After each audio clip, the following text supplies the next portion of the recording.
Good day, everybody. My name is Craig Aynal, and this is Grace Talk. Today is indeed an honor for me to meet, not only meet, but to personally sit down at home. So this is Andre Scaffers. For those of you guys who know a guy that's almost very active in the work of God and says how he feels, and he drives for the truth of the Word of God.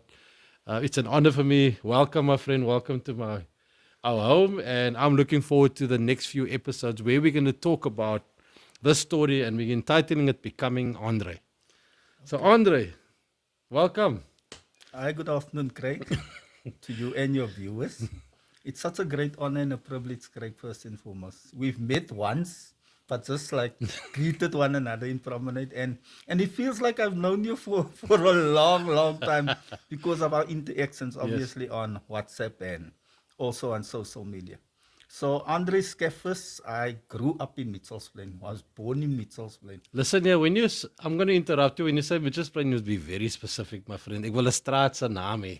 Dan kan ek say I was born in Mitchells Plain. It doesn't work that way. So to be specific, I was born in Lentegee, Okay. Mitchells Plain, number 27 Kameeldoringstraat. Wow. So Kameeldoring is where my father and my mom lived. And I was born in 1984. So back then, Craig, the news as it is today, instant. Yes. So my father had a hero, Andre Stander. Okay. Yeah, the police captain that became a criminal. And so the day when I was born was actually the day after he passed away. Oh. And he was actually determined to name me Andre Stander. And my mom actually had to stop him and say, "Te kapos hierdie kind 'n bankrower se naam." So he actually stopped at just Andre. And so yeah, Andre was born on the 16th of February 1980. So I'm 42 years old now. Wow. And what a life you've lived. And so tell us about, I mean, this is a Christian podcast, but I think what Grace Talk is about, as you know, it's bringing God's word into everyday life. Yeah.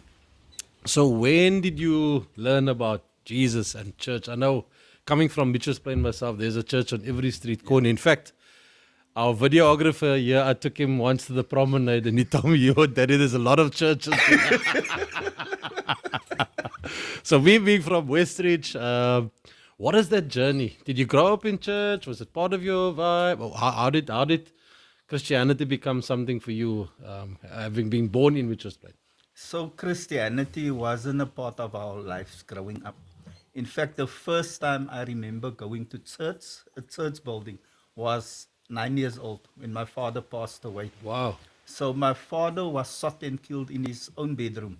Wow. So our background is of, let's call it a smokkeljart.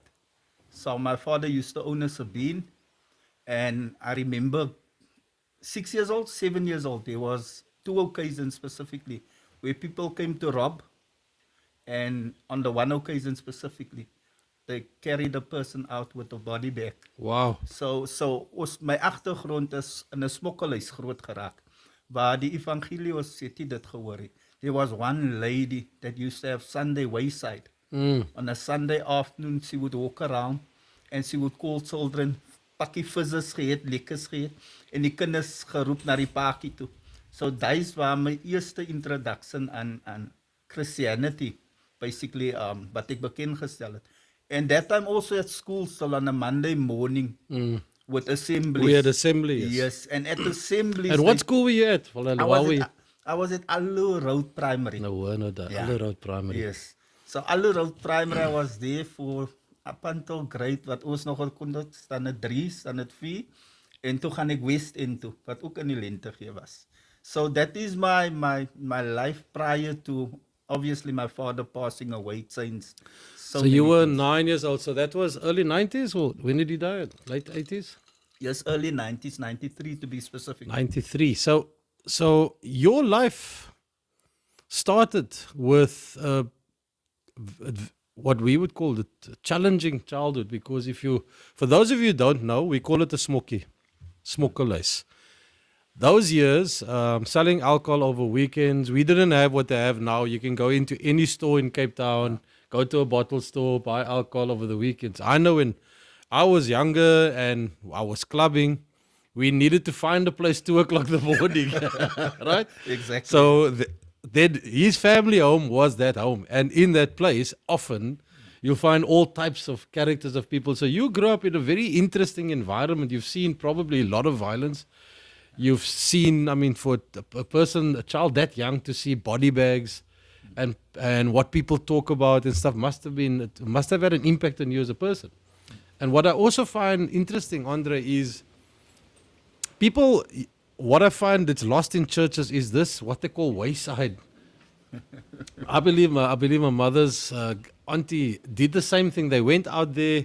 They were from in Hanover Park. They'll go to all the courts and have Sunday school in the middle of what we call the court and what we call the parky. Yeah. And the parky was just a play area for us. Yes. Right. So those are all the terms that you're making me quite nostalgic. So the word of God was presented to you through people that were just faithful, almost doing like mission work in your area.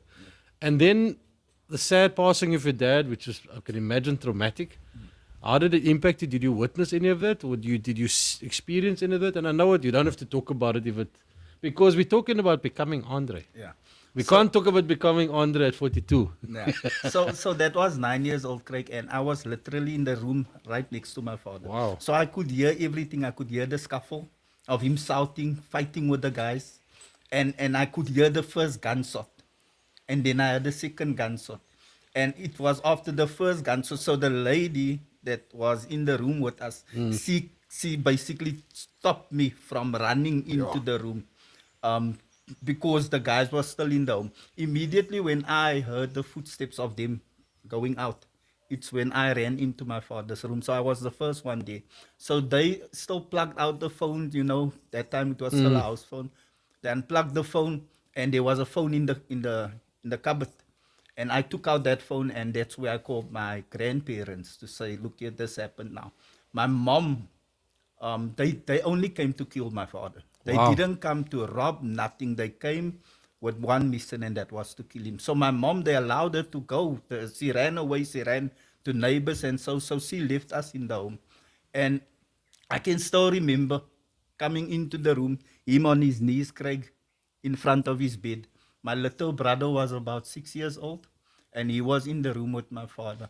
And I can still remember just my father dying in my arms, literally, as a 9-year-old child.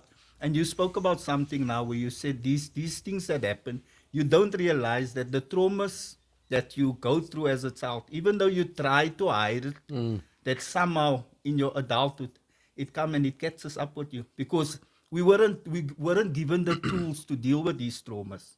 And for years, I've tried to hide many of the things that I saw as a child.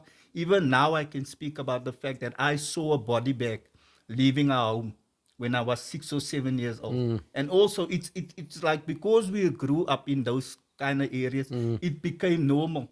But a child of 6, 7, even 9 years old should not be experienced or exposed to those kind of things. Yes. Going into your teens, and now we're going into 1994 onwards, and having seen this Christianity situation playing out in the area, what's that journey up until you've heard about Christ or walked into a church for the first time, aside probably from your dad's funeral? So you mentioned now the whole apartheid thing. A month before my father passed away, Chris Hani was shot.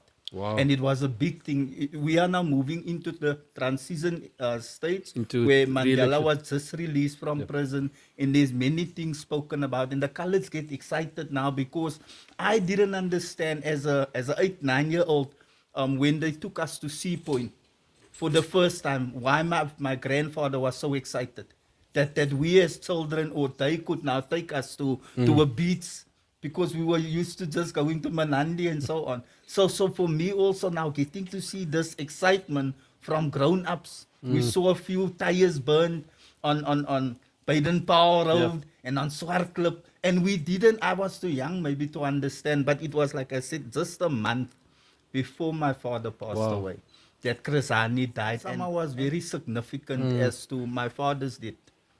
Because many people don't know, Craig.